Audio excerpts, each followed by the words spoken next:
There's a reason certain people feel magnetic at first and exhausting later. There's a reason some conversations leave you drained, even when nothing dramatic was said. And there's a reason that when you stop reacting, the entire dynamic changes. It's not random. It's not chemistry. It's not just personality differences. It's emotional supply. Most people don't know this term, but once you understand it, you will never look at certain dynamics the same way again. Because some people don't connect to you. They connect to your reactions. And if you are empathic, expressive, emotionally available, you are high-value supply. Tonight we're breaking down the psychology behind this. Not to make you paranoid, but to make you powerful. Part 1. What is emotional supply? Emotional supply is the psychological reinforcement someone receives from your emotional responses. Attention, validation, admiration, reassurance, fear, anger, confusion, chasing, all of it counts. Supply isn't always positive. Some people feed on praise. Others feed on chaos. Some feed on being needed. Others feed on being feared. At its core, supply is about one thing: regulation. Some individuals do not regulate their own self-worth internally. They regulate it externally, through you. Part 2. Why supply feels like connection. In the beginning, emotional supply feels intense, because it often mirrors intimacy. You feel seen, chosen, important. They may overshare quickly, mirror your values, seek constant contact, praise you intensely, pull you into emotional depth fast. Your nervous system reads intensity as importance. But intensity is not intimacy. Intensity is activation. And activation is addictive. When someone's self-worth depends on your reaction, they will pull for it constantly. Not always consciously, but consistently. Part 3. Different types of emotional supply. Not all supply looks the same. Let's break this down. 1. Positive supply. Admiration, compliments, constant attention, reassurance, being needed. This feels good at first, but over time, you may feel responsible for maintaining their stability. If you withdraw slightly, they destabilize. 2. Negative supply. This is more subtle and more draining.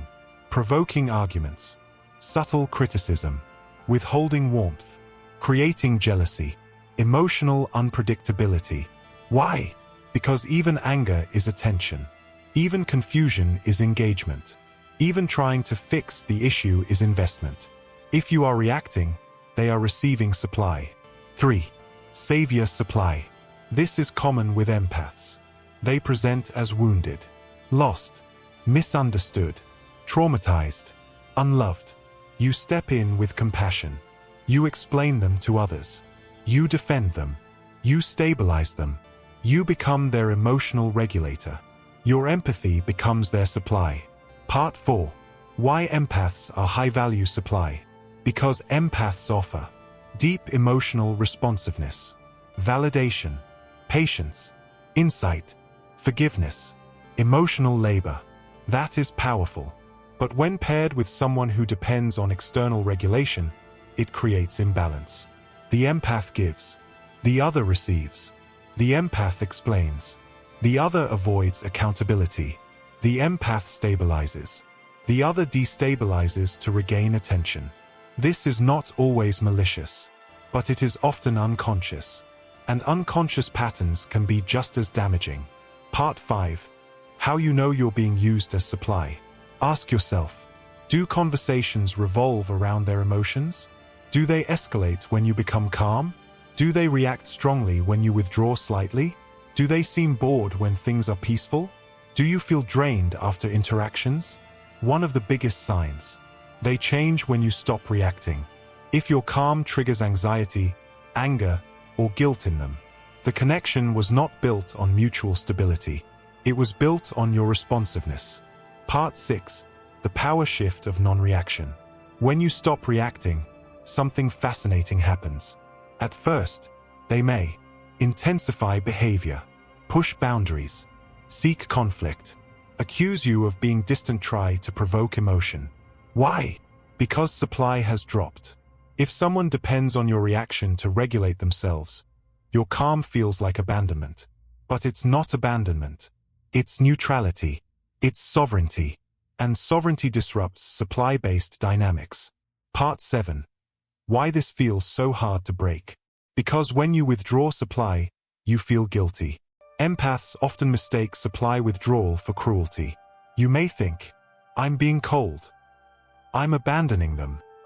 I should be more understanding. But ask yourself, is this connection mutual? Or am I carrying emotional weight alone? Healthy connection does not require constant emotional feeding. It allows space, silence, individual regulation. Part 8. The nervous system addiction to supply dynamics. Here's something deeper. Supply dynamics are stimulating. They create adrenaline, high highs, low lows, reassurance cycles.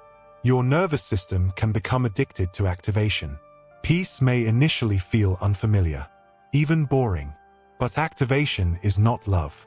It's chemical. When you detach from supply-based relationships, there can be withdrawal. Not because it was healthy, but because it was intense. Part 9. What healthy connection actually looks like.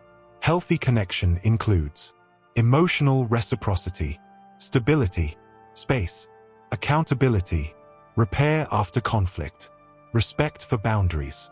There is no constant pull for reaction. No need to provoke. No need to chase. No need to fix. You are not required to perform emotion to sustain the bond. And most importantly, your calm does not threaten them.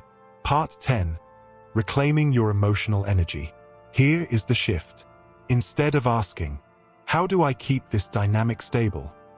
Ask, is this dynamic built on mutual regulation? Instead of offering instant reaction, try, pause, observe, respond slowly, offer less emotional intensity. See what happens. If the relationship weakens when you are calm, it was not anchored in connection. It was anchored in supply.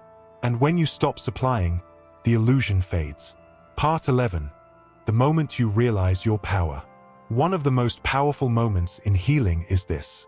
When you realize your reaction was the fuel. Your emotion was the currency. Your empathy was the access point. And your calm is the boundary. When you stop feeding chaos, chaos starves. Not always quietly, but eventually. And what remains? Only what was real. Finally, you are not here to regulate everyone else. You are not here to perform emotional reassurance endlessly. You are not here to stabilize someone who refuses to stabilize themselves. Empathy is sacred, but it must be sovereign. If someone only feels connected to you when you are reacting, that is not intimacy. That is dependency. And dependency dressed as intensity is not love. It's supply. If this resonated, reflect gently tonight. Where am I reacting instead of relating? Stay with this work. Because the moment you understand emotional supply, you stop being consumed by it. And that is where real freedom begins.